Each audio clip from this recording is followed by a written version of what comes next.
Салому алайкум ва раҳматуллоҳи ва баракотуҳ. Худо нигаҳбонтон боша. Дин видеои ҳамин рӯз ки ҳастем ята барои мачид барои хайри муҳоҷир кардам. И дин видео ку як гуфти раҳмати Аловуддин як зур зада бинем ку ду видео кунам партум ку чӣ хеле мешавад. Хоб аввалан ман миннатдоргии худамра миннатдоргии шахсан хидма ба ҳамун коргари давлатӣ ба ҳамун коргари амнияти миллӣ бошад, милиса бошад, ҳам кадом ҳамун чашми ҳукумат милисаҳо охи милисаҳо миннатдоргии хидма ба шумо ман баён мекунам. Худо нигаҳбонтон бошад. Худованд ҳафтпуштата раҳмат куна. Худованд чӣ муроду мақсаду орзуи неки дорӣ ба он муроду мақсаду орзуи неки бирасонад ҳамун шахсе ки ҳамун коргари ҳукумат коргари давлатие ки шумо пеши раҳи ҳамин хоҳара гирифте. ҳамун хоҳаре ки мега ки шармундагиҳои тоҷикоро бировард бовар кун.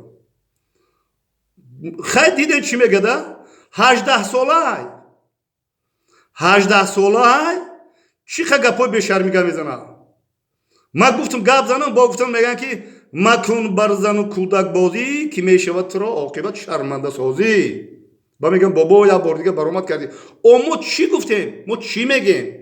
мо мегем ки зан модар бояд тарбияи фарзанд. худованд офарида ки тарбияи фарзандро тарбия кунад.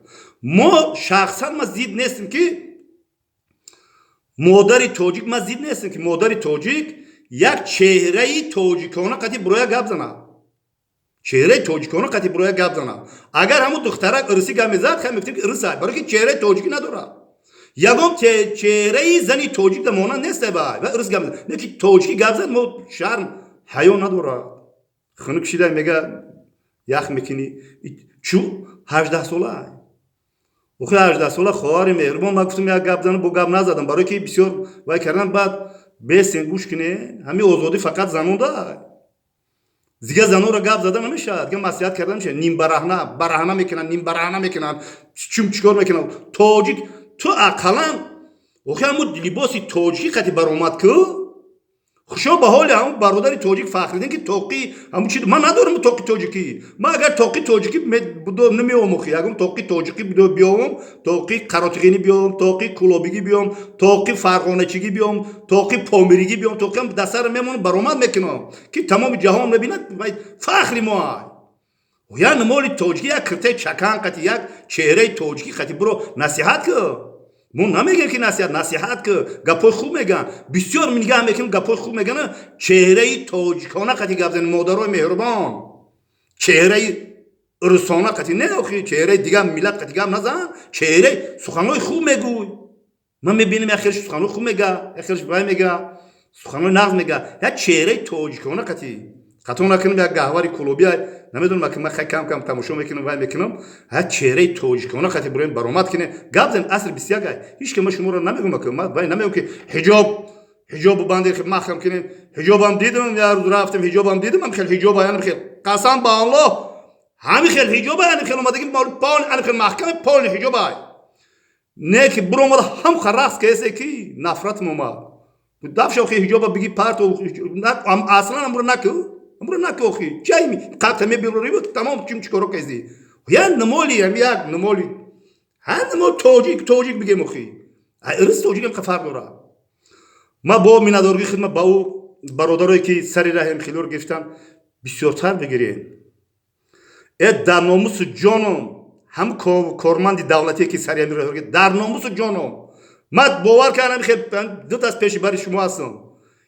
раҳмат ба падару раҳмат ба ҳамин номусуд ба ҳамин нангу номусуд ки ту модари тоҷика намемонӣ ки ҳам хел бешармиву беҳаёгӣ кунад. зани тоҷик шарм ҳаёт ифат қати як шарм қати бояд боша шармгин бояд бошад. бач 18 сола буде. хайрият ман ягон видео накардам астағфирлоҳ кардам бо кам тарак гуфтам ки ҳастай шерои нар ки ҳамин хел сари раи ҳамёро мегирад. миллату шарманда мекунанд. зани тоҷик дига намефаҳми зани тоҷика чӣ хелай. зани тоҷик охи тоҷдорем мо бояд хеле кор нашавад.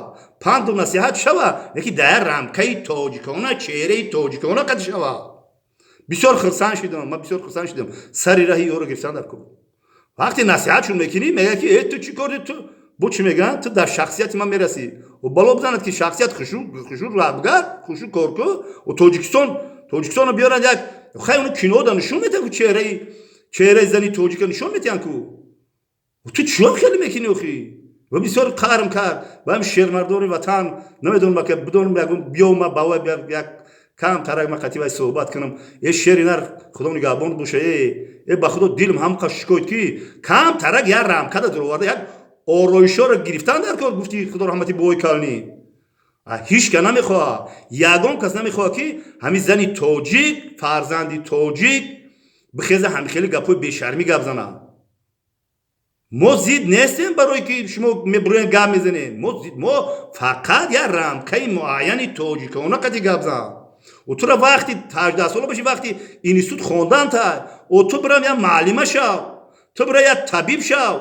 و تو برای یگان بسیار در سطح حکومتی کار کن و ما یه نمیگیم ما میخوایم که بخونن دخترها بخونن جیانوی خودم چند تاش رفته خونده ایستن ولی گپ زن میگن بابای خیلی گفت چند کسی من دومانگیر شدم فرزندم که چون نموندی بخونم ما چی میدونم مخیمی خواستگار ما شوتون دادیم برفتی نمودی بخونم گفتن اخی وای کنیم اخی خواندن در کو ما شما رو پدرای مهربان فرزندا رو بخونن هم علم دنیاوی و هم علم او دنیاوی و هم علمای زربیجی بخونن خاطر رسان کنم که مهیا رحیم و اینستاگرام ده گیجو ده تاجیک ای وحدت جان مهیا رحیم و یکی از زشیتا کیس ده دختر یوش شما یا بار بدره مهیا رحیم و را لیکن من نمیتونم وقتی اینستاگرام وای دارم میدونم پدری وای قتی کم کم رشته خشتابوری داریم من میگم همین که رحیم و میگه که او دختر چه ما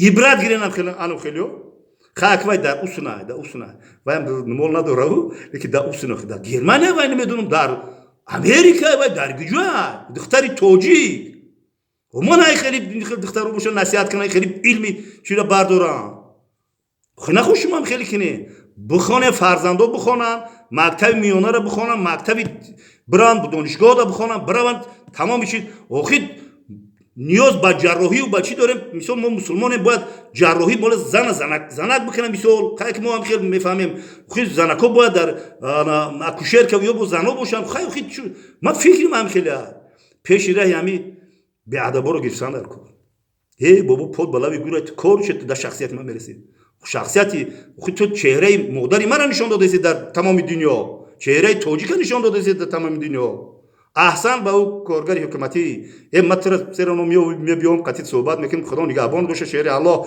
برای ملت برای مادر برای وطن این قدر مثال غمخور دیدی غمخوری میکنم بچه باید ما همین خیلی مردم دستگیری کنیم خواهر و مادر را دیگر رمکای مسلمانی و رمکای توجیکی و توجیکانه باید باشه زنده و سربلند باشین روز دو ویدیو شده کنه بدون که پرتو خدا نگهبان شد درد دل من میگم درد دلک من میگم هیچ یگام چیز دیگه ندارم درد دل نصیحت یک کسی روی راست خدا نگهبان باشه الله